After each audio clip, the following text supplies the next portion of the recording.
요즘 교육 현안을 놓고 치열하게 양측 진영이 맞서고 있습니다.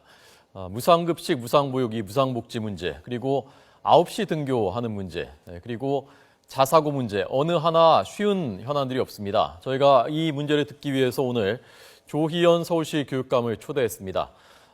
조희연 교육감에게 듣기 전에 먼저 조교육감과는 다른 생각을 가지고 있는 단체의 이 세 가지 현안에 대한 입장 먼저 들어보고 거기에 대해서 다시 조 교육감에게 물어보도록 하겠습니다.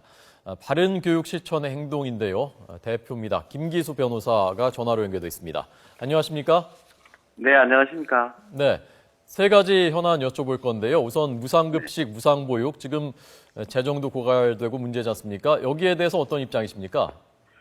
지금 무상급식에 대해서는 법률적으로 근거가 마련되지 않은 상태에서 이것이 이제 사회적 논란이 있는 상태에서 시행이 됐기 때문에 지자체하고 국가 간의 갈등이라든가 이런 것들이 있다고 저는 보고 있습니다.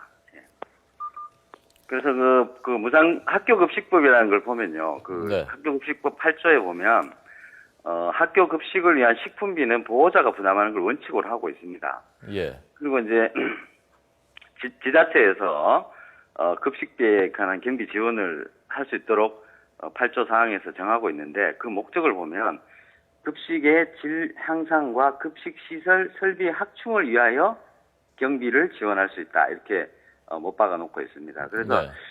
지금 현행 학교급식법은 무상급식, 전면 무상급식을 법률적 제도적으로 지원하는 것은 아니다라는 것이죠. 그러니까 법률적인 근거가 없기 때문에 무상급식을 하지 말아야 된다는 것입니까? 아니면 다른 이유가 또 있는 겁니까? 하지 말아야 된다, 안 해야 된다라는 것이 아니라 예.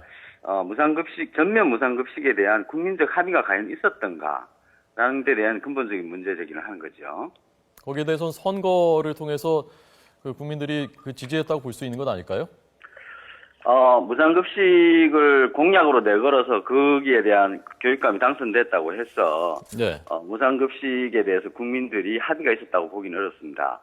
그것은 공약일 뿐이고 이런 무상급식, 전면적 무상급식이라는 문제에 대해서는 국회를 통한 법률의 근거가 먼저 마련이 되고 거기에 대한 재정 지원에 대한 어떤 국가의 장기적인 전략이나 비전에 따라서 시행돼야 되는 것이지 공약을 내건 사람이 당선이 됐다고 해서 그 공약에 대한 국민적 합의가 있었다고 봐서는 안 될 것입니다. 무상급식 예산이 투입되기 때문에 다른 저소득층, 특히 자녀들 지원하고 이런 것들이 많이 축소되기 때문에 그래서 무상급식을 재고해야 된다라는 입장이신 겁니까? 아까 제가 말씀드린 것은 일단은 국민적 합의가 있었다고 간주돼서는 안 된다라는 것이고 현행 법률에도 급식에 대한 경비 지원의 부분에 대해서는 기초생활보장법인 보호 대상인 학생 그리고 이제 도서벽지 학생, 농어촌 지역 학생 이런 지역 학생들에 대해서는 경비 지원을 할 수 있도록 법의 근거가 있지만은 네. 전면적 무상급식에 대해서는 법률적인 근거가 전혀 없다라는 걸 말씀드리는 겁니다.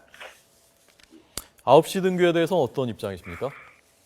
학교에서 9시 등교를 교육감이 일률적으로 이렇게 해라 말아라 하는 것은 시대에 맞지 않는다고 생각합니다. 그래서 만약에 지방에 한다 그러면 그냥 자율적으로 해라. 9시 등교를 해도 좋다라는 것으로 해야 되지 그거를 전면적으로 9시 등교를 해라라는 것은 문제가 있다는 제 입장입니다. 예, 자율적으로 하면 괜찮다는 말씀이신가요? 자율적으로 학교장이 자율을 맡겨야 되는데 만약에 교육감이 나서야 될 문제인가 9시 등교 부분에 대해서 전면적으로 9시 해라. 근데 거기에 대해서 나는 못하겠다고 할 단위학교 교장 선생님이 있겠는가라는 문제죠. 네. 그러니까 9시 등교 자체에 대해서는 가능하면은 학교의 문제는 학교장과 학교의 구성원인 학생과 학부모가 자율적으로 결정하도록 놔둬야 되는 것이다라는 거죠. 예. 9시 등교 자체에 대해서는 가치 판단을 하지 않으시고 다만 그것을 자율적으로 하지 않고 사실상 강제적으로 하는 것이 그 절차가 문제다라고 보시는 거군요. 그렇죠. 그런 것은 오히려 자유를 주는 것이 아니라 또 하나의 규제를 만드는 것이죠. 예. 그래서 예를 들어서 각 학교마다 사정이 있을 거고 지역적으로라든가 또 아니면 여러 가지 사정에 따라서 그 원하는 학교에서 학교 운영위원회나 부모들의 의견을 수렴을 해서 결정해야 될 문제입니다. 그런데 네.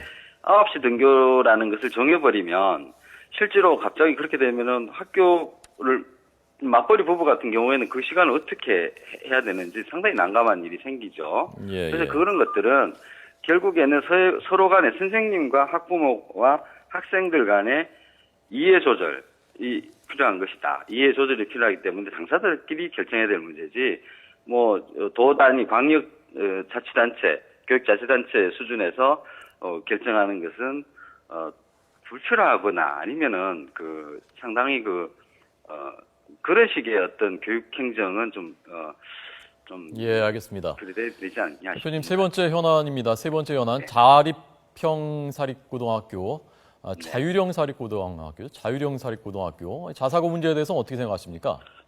예, 자사고 제도라는 것 자체는 대통령령에 규정이 되어 있습니다. 그래서 그 제도의 존치 부분에 대해서는 대통령이 결정하는 것입니다.